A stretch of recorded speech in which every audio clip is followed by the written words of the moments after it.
اماں کا فصیحتہ اب بھی جاری تھا۔ وہ اب بھی چپ تھی۔ وہ اب بھی اسی دروازے کو دیکھے جا رہی تھی جہاں سے جواد گیا تھا۔ پرسوں وہ لوگ آئیں گے، میں انہیں تاریخ دے دوں گی اور کہہ دوں گی کہ بس 10-12 لوگ آ کر سادگی سے نکاح کریں اور تمہیں لے جائیں۔ کسی دھوم دھڑکے کی ضرورت نہیں ہے۔ ہم نے لوگوں کو اکٹھا کیا تو تمہارے سارے پور پہلے ہی تمہارے سسرال والوں کے سامنے کھل جائیں گے اور ہماری رسوائی ہوگی۔ اچھا ہے چپ چپاتے سارا کام ہو جائے۔ اماں کہتی جا رہی تھی۔ اس نے چہرے کو ڈھانپ لیا تھا۔ اس نے اب بھی کچھ نہیں کہا تھا۔ بعض دفعہ خاموشی کے بڑے فائدے ہوتے ہیں۔ یہ آپ سے بڑے بڑے فیصلے لمحوں میں کروا دیتی ہے، وہ فیصلے جو ویسے کرتے کرتے شاید بہت وقت لگ جائے۔ ہاں تم ٹھیک کہہ رہی ہو، ہمیں اس بار پاکستان جا کر عنبر اور صبغہ کی نسبت ضرور طے کر دینی چاہیے۔ خاندان میں بہت کم اچھے رشتے ہیں اور کچھ وقت اور گزارا تو پھر وہ رشتے بھی نہیں رہیں گے۔ پورے خاندان میں ہمیں کوئی اچھا رشتہ نہیں ملے گا، اور خاندان سے باہر شادی کرنا، اور وہ بھی بیٹی کی، تو بہت ہی مشکل کام ہے۔ کم از کم میرے خاندان میں تو اس ہنگامہ بچ جائے گا، لیکن ابھی بھی وقت نہیں گزرا ہے۔ اچھا کیا تم نے اس بات کا ذکر کیا مجھ سے۔ اس بار پاکستان جا کر مسئلہ بھی حل کر ہی لیں گے۔ ویسے تمہارا کیا خیال ہے، عنبر اور صبغہ کے لیے خاندان میں کون سے لڑکے سب سے موزوں ہوں گے؟ منصور علی اس رات کافی فکر مندانہ میں منزہ سے بات کر رہے تھے۔ اگلی دوپہر کو ان کی فلائٹ تھی اور سامان کی پیکنگ کے بعد منزہ حسب عادت سونے کے بجائے ان کے پاس بیٹھ گئیں، اور پھر انہوں نے پہلی بار انہیں اپنی مستقبل کی ذمہ داریوں کا احساس دلایا جو عنبر اور صبغہ کی صورت میں ان کے کندھوں پر تھی۔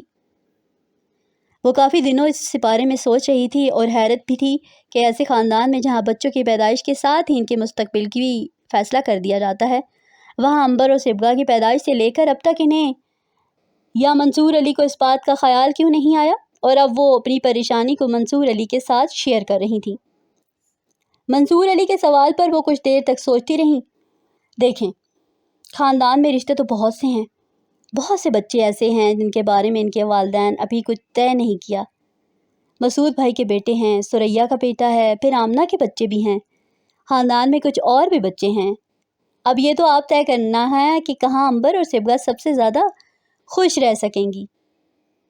کچھ دیر سوچنے کے بعد منزہ نے بڑی رسانیت سے شور سے بات کرتے ہوئے آخری فیصلے کا حق انہیں سونپ دیا۔ پھر بھی تمہاری بھی تو کوئی رائے ہوگی، تمہیں بھی تو بتانا چاہیے کہ کون سے گھر ہماری بیٹی کے لیے سب سے مناسب رہیں گے۔ میں اکیلا تو ایسے فیصلے نہیں کر سکتا، یہ بہت نازک معاملات ہوتے ہیں، ساری زندگی کا دار و مدار ہوتا ہے فیصلوں پر۔ صرف ایک شخص اپنے بلبوتے پر ایسے فیصلے نہیں کر سکتا، بلکہ کسی کو کرنے چاہیے بھی نہیں۔ میں بھی اپنی اولاد کے بارے میں ہر فیصلہ خود نہیں کرنا چاہتا ہوں کہ تم بھی اس معاملے میں میری مدد کرو۔ منصور علی نے انہیں سمجھانے کی کوشش کی۔ اگر آپ میری رائے چاہتے ہیں تو فی الحال تو میری اس معاملے میں کوئی رائے نہیں ہے۔ میں نے عنبر اور صبغہ کے رشتوں کے بارے میں ضرور سوچا ہے، لیکن خاندان کے لڑکوں پر ابھی غور نہیں کیا۔ لیکن میرا خیال ہے ہمیں مسعود بھائی کے بیٹوں کے لیے ان سے بات کرنی چاہیے۔ اگر یہ رشتے ہو جائیں تو سب سے زیادہ موزوں رہیں گے۔ ایک تو وہ آپ کے بڑے بھائی ہیں، پھر ان کی مالیہ حیثیت بھی اچھی ہے۔ ویسے بھی شبانہ اور مسعود بھائی دونوں مزاج کے بہت اچھے ہیں، خود غرض نہیں ہیں اور نہ ہی زیادہ چالاک ہیں۔ یہی خصوصیات ان کے بچوں میں بھی آئی ہوں گی۔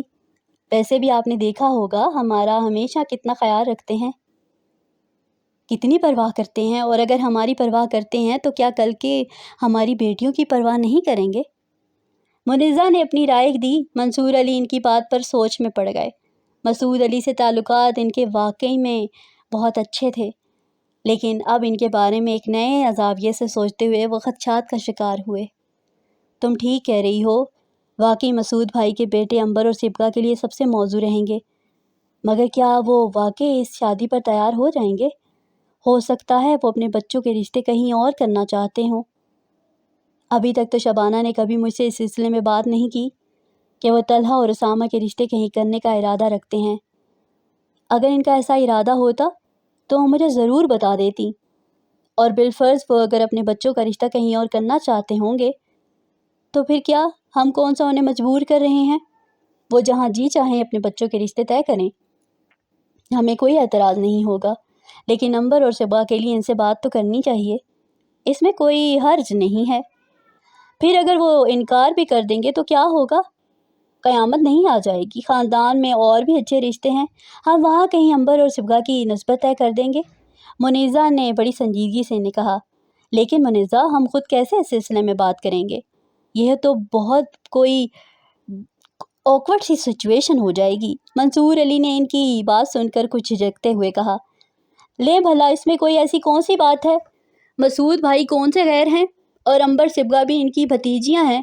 اگر ہم اسی طرح شرماتے رہے تو کوئی اور ہم سے پہلے ان کا گھر اپنے بچوں کا رشتہ لے کر پہنچ جائے گا اور ہم منہ دیکھتے رہ جائیں گے۔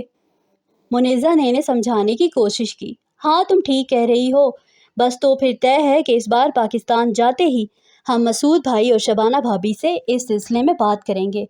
منصور علی جیسے کوئی فیصلہ پر پہنچ چکے تھے۔